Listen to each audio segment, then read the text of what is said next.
Wer den Cup gewinnt, ist scheißegal, nur Italien nicht, Italien nicht. Wer den Cup gewinnt, ist scheißegal, nur Italien nicht nochmal. Deutschland.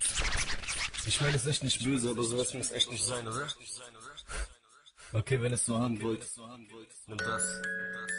Yeah, es ist scheißegal, wer Weltmeister wird, wirklich. Egal, Argentinien, Spanien, scheißegal, Alter. Scheißegal. Nur Deutschland nicht, Alter.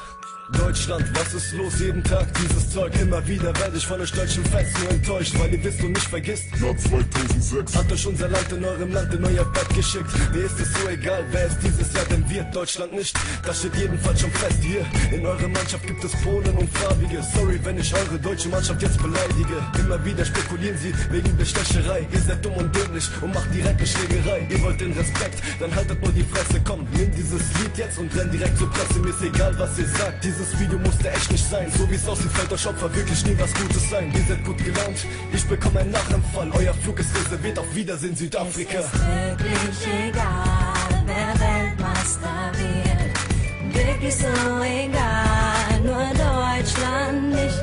Es ist wirklich egal, wer Weltmeister wird. Wirklich so egal, nur Deutschland nicht.